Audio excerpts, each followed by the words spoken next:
भारत की बेटियों ने women's blind T20 world cup जीतकर इतिहास रच दिया। एशिया कप T20 में भी तिरंगा शान से लहराया। पैरा एथलीटों ने विश्व चैंपियनशिप में कई पदक जीतकर ये साबित किया कि कोई बाधा हौसलों को नहीं रोक सकती। विज्ञान और अंतरिक्ष क्षेत्र में भी भारत ने बड़ी छलांग लगाई। शुभांशु शुक्ला पहले भारतीय बने जो इंटरनेशनल स्पेस स्टेशन तक पहुंचे।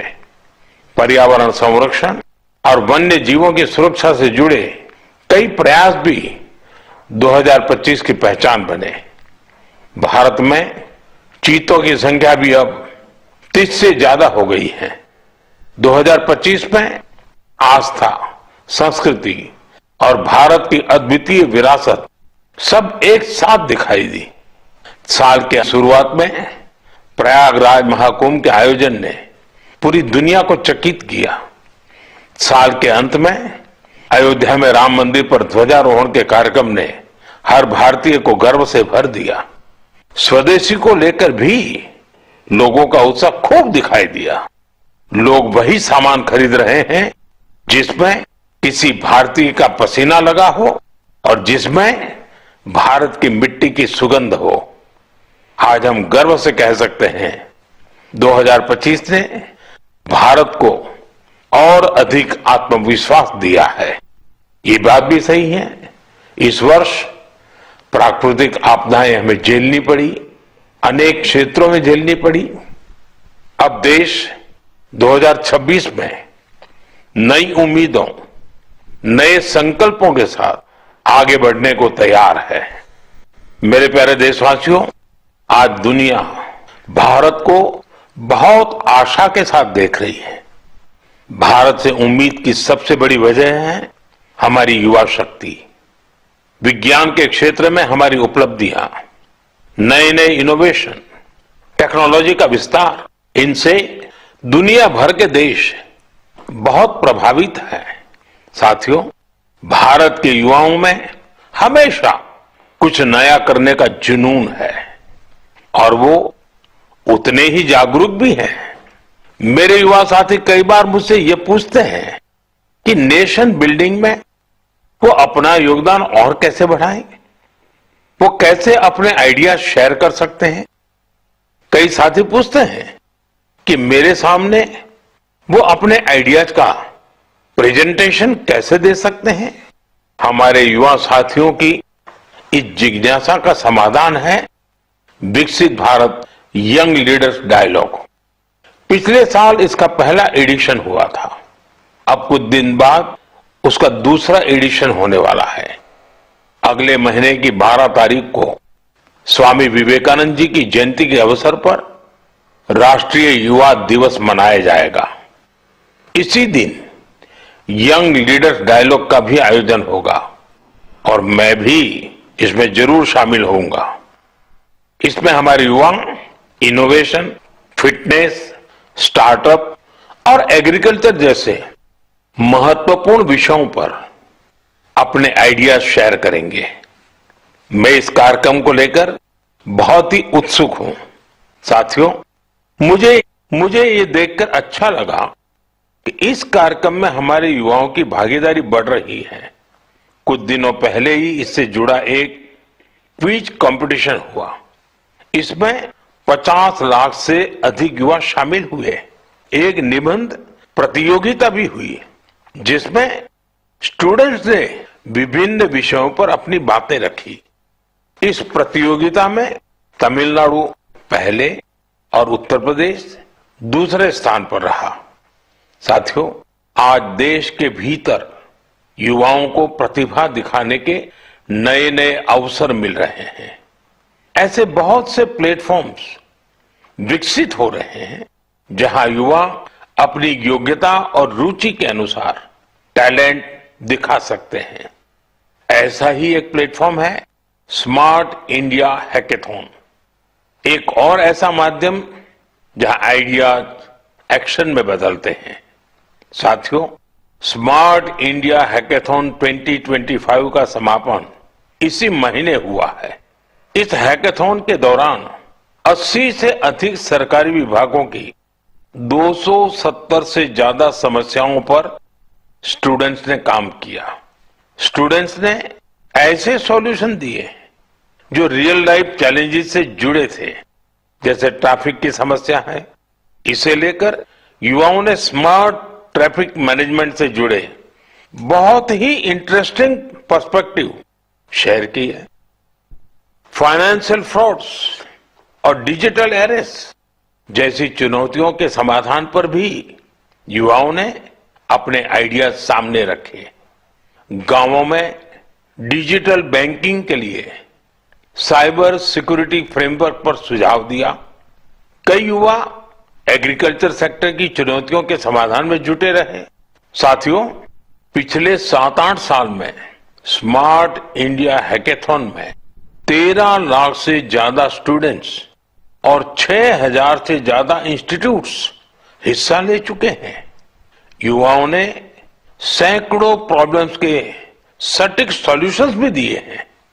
इस तरह के हैकाथॉन्स का आयोजन समय समय पर होता रहता है। मेरा अपने युवा साथियों से आग्रह है कि वे इन हैकाथॉन्स का हिस्सा जरूर बने। साथियों, आज का जीवन टेक ड्रिवन होता जा रहा है और जो परिवर्तन सदियों में आते थे, वो बदलाव हम कुछ वर्षों में होते देख रहे हैं। कई बार तो कुछ लोग चिंता जताते हैं कि रोबोट्स कहीं मनुष्य को ही ना रिप्लेस कर दें। ऐसे बदलते समय में ह्यूमन डेवलपमेंट के लिए अपनी जड़ों से जुड़े रहना बहुत जरूरी है। मुझे देखकर बहुत खुशी होती है कि हमारी अगली पीढ़ी अपनी संस्कृति की जड़ों को अच्छी तरह थाम रही है। नई सोच के साथ, नए तरीकों के साथ। साथियों, आपने इंडियन इंस्टीट्यूट ऑफ साइंस, उसका नाम तो जरूर सुना होगा। रिसर्च और इनोवेशन इस संस्थान की पहचान है। कुछ साल पहले वहां के कुछ छात्रों ने महसूस किया कि पढ़ाई और रिसर्च के बीच संगीत के लिए भी जगह होनी चाहिए। बस यहीं से एक छोटी सी म्यूजिक क्लास शुरू हुई। न बड़ा मंच, न कोई बड़ा बजट। धीरे धीरे ये पहल बढ़ती गई और आज इसे हम गीतांजलि IISC के नाम से जानते हैं। यह अब सिर्फ एक क्लास नहीं, कैंपस का सांस्कृतिक केंद्र है। यहां हिंदुस्तानी शास्त्रीय संगीत है, लोक परंपराएं हैं, शास्त्रीय विधाएं हैं। छात्र यहां साथ बैठकर रियाज करते हैं, प्रोफेसर साथ बैठते हैं, उनके परिवार भी जुड़ते हैं। आज 200 से ज्यादा लोग इससे जुड़े हैं और खास बात ये कि जो विदेश चले गए वो भी ऑनलाइन जुड़कर इस ग्रुप की डोर थामे हुए हैं। साथियों, अपनी जड़ों से जुड़े रहने के ये प्रयास सिर्फ भारत तक सीमित नहीं है। दुनिया के अलग अलग कोनों और वहां बसे भारतीय भी अपनी भूमिका निभा रहे हैं। एक और उदाहरण जो हमें देश से बाहर ले जाता है, ये जगह है दुबई। वहां रहने वाले कन्नड़ा परिवारों ने खुद से एक जरूरी सवाल पूछा। हमारे बच्चे टेक वर्ल्ड में आगे तो बढ़ रहे हैं, लेकिन कहीं वो अपनी भाषा से दूर तो नहीं हो रहे हैं। यहीं से जन्म हुआ कन्नड़ा पाठशाले का, एक ऐसा प्रयास जहां बच्चों को कन्नड़ा पढ़ना, सीखना, लिखना और बोलना सिखाया जाता है। आज इससे 1000 से ज्यादा बच्चे जुड़े हैं। वाकई कन्नड़ा नाडु नुड़ी नम्मा हेम्मे, कन्नड़ा की भूमि और भाषा हमारा गर्व है। साथियों, एक पुरानी कहावत है, जहां चाह वहां राह। इस कहावत को फिर से सच कर दिखाया है मणिपुर के एक युवा मोइरांगथेम सेठ जी ने। उनकी उम्र 40 साल से भी कम है। श्रीमान मोइरांगथेम जी मणिपुर के जिस दूर सुदूर क्षेत्र में रहते थे, वहां बिजली की बड़ी समस्या थी। इस चुनौती से निपटने के लिए उन्होंने लोकल सॉल्यूशन पर जोर दिया और उन्हें ये सॉल्यूशन मिला सोलर पावर में।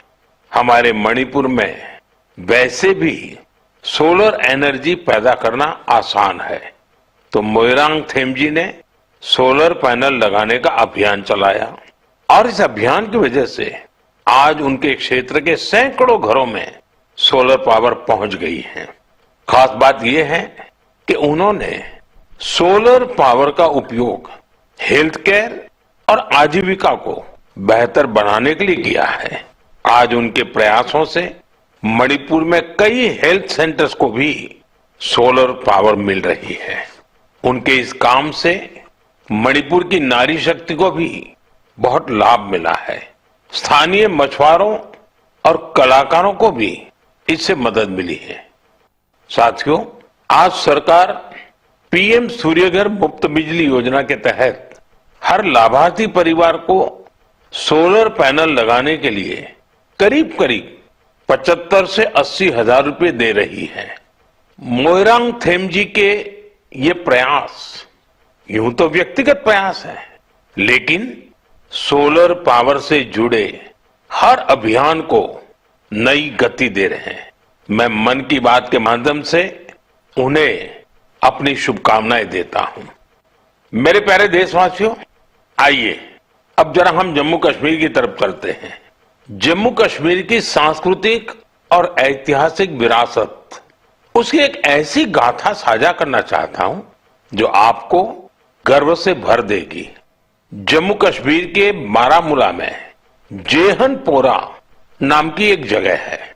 वहां लोग बरसों से कुछ ऊंचे ऊंचे टीले देखते आ रहे थे। साधारण से टीले, किसी को नहीं पता था कि ये क्या है। फिर एक दिन आर्कोलॉजिस्ट की नजर इन पर पड़ी। जब उन्होंने इस इलाके को ध्यान से देखना शुरू किया तो ये टीले कुछ अलग लगे। इसके बाद इन टीलों का वैज्ञानिक अध्ययन शुरू किया गया। ड्रोन के जरिए ऊपर से तस्वीरें ली गई, जमीन की मैपिंग की गई और फिर कुछ हैरान करने वाली बातें सामने आने लगी। पता चला ये टीले प्राकृतिक नहीं है, ये इंसान द्वारा बनाई गई किसी बड़ी इमारत के अवशेष है। इसी दौरान एक और दिलचस्प कड़ी जुड़ी। कश्मीर से हजारों किलोमीटर दूर फ्रांस के एक म्यूजियम के आर्काइव्स में एक पुराना धुंधला सा चित्र मिला। बारामूला के उस चित्र में 3 बौद्ध स्तूप नजर आ रहे थे। यहीं से समय ने करवट ली और कश्मीर का एक गौरवशाली अतीत हमारे सामने आया। ये करीब 2000 साल पुराना इतिहास है। कश्मीर के जेहनपोरा का ये बौद्ध परिसर हमें याद दिलाता है कश्मीर का अतीत क्या था, उसकी पहचान कितनी समृद्ध थी। मेरे प्यारे देशवासियों, अब मैं आपसे भारत से हजारों किलोमीटर दूर एक ऐसे प्रयास की बात करना चाहता हूं जो दिल को छू लेने वाला है। फिजी में भारतीय भाषा और संस्कृति के प्रसार के लिए एक सराहनीय पहल हो रही है। वहां की नई पीढ़ी को तमिल भाषा से जोड़ने के लिए कई स्तरों पर लगातार प्रयास किए जा रहे हैं। पिछले महीने फिजी के राकी इलाके में वहां के एक स्कूल में पहली बार तमिल दिवस मनाया गया। उस दिन बच्चों को एक ऐसा मंच मिला जहां उन्होंने अपनी भाषा पर खुले दिल से गौरव व्यक्त किया। बच्चों ने तमिल में कविताएं सुनाई, भाषण दिए और अपनी संस्कृति को पूरे आत्मविश्वास के साथ मंच पर उतारा। साथियों, देश के भीतर भी तमिल भाषा के प्रचार के लिए लगातार काम हो रहा है। कुछ दिन पहले ही मेरे संसदीय क्षेत्र काशी में 4था काशी तमिल संगमम हुआ। अब मैं आपको एक ऑडियो क्लिप सुनाने जा रहा हूं। आप सुनिए और अंदाजा लगाइए तमिल बोलने की कोशिश कर रहे ये बच्चे कहाँ के हैं। வணக்கம். பாரத் और संघ दल ओरे भारतम उन्नत भारतम நடத்தப்பட்ட காசி தமிழ் சங்கமம் 4 பாயிண்ட் தமிழ் கற்போம் ನಾನು ರೂಪಕಾರಕ್ಕೆ ಉದಾಹರಣೆಗೆ ಏನು ತಮಿಳಿಲ್ ಇಂಟ್ರೊಡಕ್ಷನ್ काश एवढं भूमिल नानु पायल पटेल और सुकिल्स इंटर कॉलेज की मानवी अनावरकुम साथियों, आपको जानकर हैरानी होगी तमिल भाषा में इतनी सहजता से अपनी बात रखने वाले ये बच्चे काशी के हैं, वाराणसी के हैं। इनकी मातृभाषा हिंदी है, लेकिन तमिल भाषा के प्रति लगाव ने इन्हें तमिल सीखने के लिए प्रेरित किया है।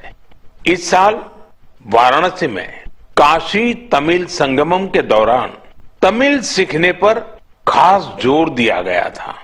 लर्न तमिल, तमिल कराकलम, इस थीम के तहत वाराणसी के 50 से ज्यादा स्कूलों में विशेष अभियान भी चलाए गए। इसी का नतीजा हमें इस ऑडियो क्लिप में सुनाई देता है। एन्न पेर वैष्णव नान निवेदिता शिक्षा सदन बालिका इंटर कॉलेज वाराणसी पढ़िक्किरेन नान काशी तमिल कर्कलाम 4.0 ला तमिल भाषा टिक्कावुम इल्लुवम करेन इंधा वयपुक्क प्रधान नरेंद्र मोदी अवगलेगु नान नंटी सोलिगरेन। साथियों, तमिल भाषा दुनिया की सबसे प्राचीन भाषा है। तमिल साहित्य भी अत्यंत समृद्ध है। मैंने मन की बात में काशी तमिल संगमम में भाग लेने का आग्रह किया था। मुझे खुशी है कि आज देश के दूसरे हिस्सों में भी बच्चों और युवाओं के बीच तमिल भाषा को लेकर नया आकर्षण दिख रहा है। यही भाषा की ताकत है, यही भारत की एकता है। साथियों, अगले महीने हम देश का 77वां गणतंत्र दिवस मनाएंगे। जब भी ऐसे अवसर आते हैं तो हमारा मन स्वतंत्रता सेनानियों और संविधान निर्माताओं के प्रति कृतज्ञता के भाव से भर जाता है। हमारे देश ने आजादी पाने के लिए लंबा संघर्ष किया है। आजादी के आंदोलन में देश के हर हिस्से के लोगों ने अपना योगदान दिया है, लेकिन दुर्भाग्य से आजादी के अनेकों नायक नायिकाओं को वो सम्मान नहीं मिला जो उन्हें मिलना चाहिए था। ऐसी ही एक स्वतंत्रता सेनानी है ओडिशा की पार्वती गिरी जी। जनवरी 2026 में उनकी जन्म शताब्दी मनाई जाएगी। उन्होंने 16 वर्ष की आयु में भारत छोड़ो आंदोलन में हिस्सा लिया था। साथियों, आजादी के आंदोलन के बाद पार्वती गिरी जी ने अपना जीवन समाज सेवा और जनजातीय कल्याण को समर्पित कर दिया था। उन्होंने कई अनाथालयों की स्थापना की। उनका प्रेरक जीवन हर पीढ़ी का मार्गदर्शन करता रहेगा। मैं पार्वती गिरी जी को श्रद्धांजलि अर्पण करूं छी। साथियों, ये हमारा दायित्व है कि हम अपनी विरासत को न भूलें। हम आजादी दिलाने वाले नायक नायिकाओं की महान गाथा को अगली पीढ़ी तक पहुंचाए। आपको याद होगा, जब हमारी आजादी के 75 वर्ष हुए थे तब सरकार ने एक विशेष वेबसाइट तैयार की थी। इसमें एक विभाग अनसंग हीरोज को समर्पित किया गया था। आज भी आप इस वेबसाइट पर विजिट करके उन महान विभूतियों के बारे में जान सकते हैं जिनकी देश को आजादी दिलाने में बहुत बड़ी भूमिका रही है। मेरे प्यारे देशवासियों, मन की बात के जरिए हमें समाज की भलाई से जुड़े महत्वपूर्ण विषयों पर चर्चा करने का एक बहुत अच्छा अवसर मिलता है। आज मैं एक ऐसे मुद्दे पर बात करना चाहता हूं जो हम सभी के लिए चिंता का विषय बन गया है। ICMR यानी Indian council of medical research ने हाल ही में एक रिपोर्ट जारी की है। इसमें बताया गया है कि निमोनिया और यूटीआई जैसी कई बीमारियों के खिलाफ एंटीबायोटिक दवाएं कमजोर साबित हो रही है। हम सभी के लिए यह बहुत ही चिंताजनक है। रिपोर्ट के मुताबिक इसका एक बड़ा कारण लोगों द्वारा बिना सोचे समझे एंटीबायोटिक दवाओं का सेवन है। एंटीबायोटिक ऐसी दवाएं नहीं हैं जिन्हें यूं ही ले लिया जाए। इनका इस्तेमाल डॉक्टर की सलाह से ही करना चाहिए। आजकल लोग यह मानने लगे हैं कि बस एक गोली ले लो, हर तकलीफ दूर हो जाएगी। यही वजह है कि बीमारियां और संक्रमण इन एंटीबायोटिक दवाओं पर भारी पड़ रहे हैं। मैं आप सभी से आग्रह करता हूं कि कृपया अपनी मनमर्जी से दवाओं का इस्तेमाल करने से बचें। एंटीबायोटिक दवाओं के मामले में तो इस बात का ध्यान रखना बहुत जरूरी है।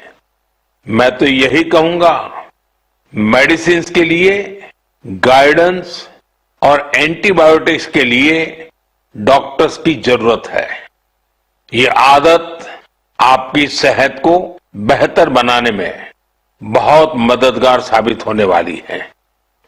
मेरे प्यारे देशवासियों, हमारी पारंपरिक कलाएं समाज को सशक्त करने के साथ ही लोगों की आर्थिक प्रगति का भी बड़ा माध्यम बन रही है। आंध्र प्रदेश के नारसापुरम जिले की लेस क्राफ्ट की चर्चा अब पूरे देश में बढ़ रही है। ये लेस क्राफ्ट कई पीढ़ियों से महिलाओं के हाथों में रही है। बहुत धैर्य और बारीकी के साथ देश की नारी शक्ति ने इसका संरक्षण किया है। आज इस परंपरा को एक नए रंग रूप के साथ आगे ले जाया जा रहा है। आंध्र प्रदेश सरकार और नाबार्ड मिलकर कारीगरों को नए डिजाइन सिखा रहे हैं, बेहतर स्किल ट्रेनिंग दे रहे हैं और नए बाजार से जोड़ रहे हैं। नारसापुरम लेस को जीआई टैग भी मिला है। आज इससे 500 से ज्यादा प्रोडक्ट्स बन रहे हैं और 250 से ज्यादा गांवों में करीब करीब 1 लाख महिलाओं को इससे काम मिल रहा है। साथियों, मन की बात ऐसे लोगों को सामने लाने का भी मंच है जो अपने परिश्रम से न सिर्फ पारंपरिक कलाओं को आगे बढ़ा रहे हैं बल्कि इससे स्थानीय लोगों को सशक्त भी कर रहे हैं। मणिपुर के चूरा चांदपुर में मार्गरेट राम थारसी एमजी, उनके प्रयास ऐसे ही हैं। उन्होंने मणिपुर के पारंपरिक उत्पादों को, वहां के हैंडीक्राफ्ट को, बांस और लकड़ी से बनी चीजों को एक बड़े विजन के साथ देखा और इसी विजन के कारण वो एक हैंडीक्राफ्ट आर्टिस्ट से लोगों के जीवन को बदलने का माध्यम बन गई। आज मार्गरेट जी की यूनिट, उसमें 50 से ज्यादा आर्टिस्ट काम कर रहे हैं और उन्होंने अपनी मेहनत से दिल्ली समेत देश के कई राज्यों में अपने प्रोडक्ट्स का एक मार्केट भी डेवलप किया है। साथियों, मणिपुर से ही एक और उदाहरण सेनापति जिले की रहने वाली चोखोने क्रिचेना जी का है। उनका पूरा परिवार परंपरागत खेती से जुड़ा रहा है। क्रिचेना ने इस पारंपरिक अनुभव को एक और विस्तार दिया। उन्होंने फूलों की खेती को अपना पैशन बनाया। आज वो इस काम से अलग अलग मार्केट्स को जोड़ रही है और अपने इलाके की लोकल कम्युनिटीज को भी एम्पावर कर रही है। साथियों, ये उदाहरण इस बात का पर्याय है कि अगर पारंपरिक ज्ञान को आधुनिक विजन के साथ आगे बढ़ाएं तो ये आर्थिक प्रगति का बड़ा माध्यम बन जाता है। आपके आसपास भी ऐसी सक्सेस स्टोरीज हो तो मुझे जरूर शेयर करिए।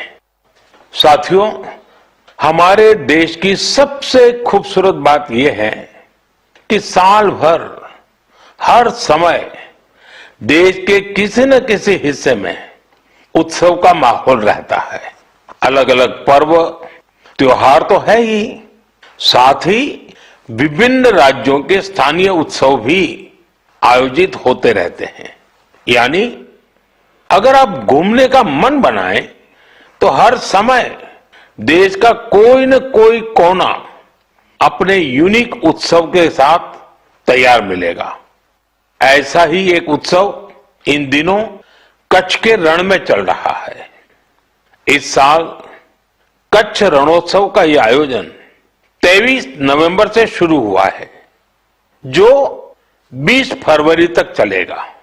यहां कच्छ की लोक संस्कृति, लोक संगीत, नृत्य और हस्तशिल्प की विविधता दिखाई देती है। कच्छ के सफेद रण की भव्यता देखना अपने आप में एक सुखद अनुभव है।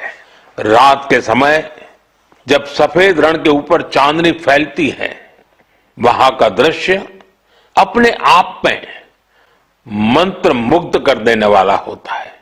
रण उत्सव का टेंट सिटी बहुत लोकप्रिय है। मुझे जानकारी मिली है कि पिछले एक महीने में अब तक 2 लाख से ज्यादा लोग रणोत्सव का हिस्सा बन चुके हैं और देश के कोने कोने से आए हैं, विदेश से भी लोग आए हैं। आपको जब भी अवसर मिले तो ऐसे उत्सवों में जरूर शामिल हो और भारत की विविधता का आनंद उठाएं।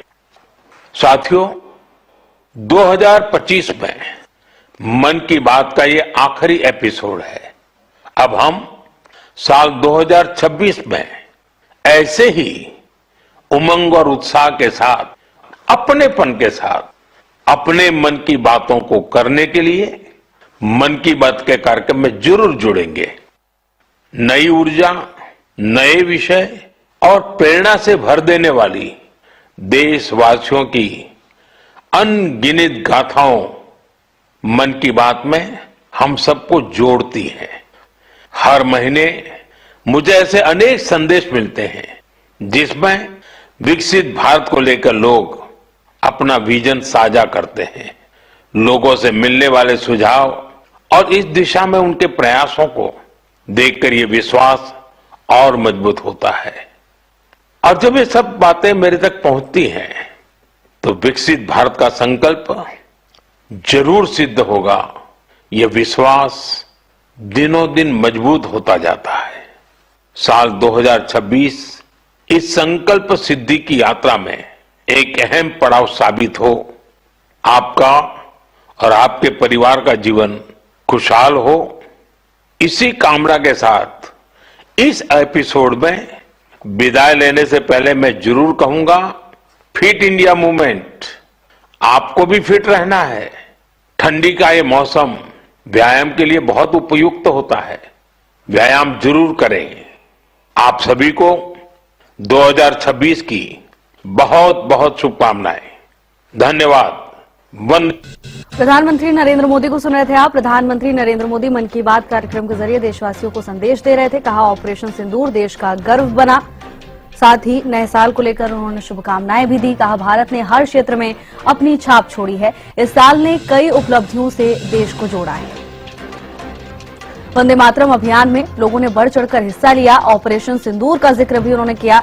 कहा ऑपरेशन सिंदूर देश का गर्व बना। भारत ने हर क्षेत्र में अपनी छाप छोड़ी है। प्रधानमंत्री नरेंद्र मोदी की ओर से मन की बात के जरिए देशवासियों को संदेश दिया गया। वंदे मातरम अभियान का जिक्र किया। कहा लोगों ने बढ़ चढ़कर वंदे मातरम अभियान में हिस्सा लिया। खेल की दुनिया में बेटियों ने परचम लहराया। विज्ञान के क्षेत्र में भी देश ने नई उपलब्धियां हासिल की। भारत से दुनिया कई तरह से प्रभावित है। विवेकानंद जयंती पर यंग लीडर का आयोजन होगा। प्रधानमंत्री ने कहा कि नए संकल्प के साथ नए साल में बढ़ने को देश तैयार है। आज दुनिया भारत को उम्मीदों से देख रही है।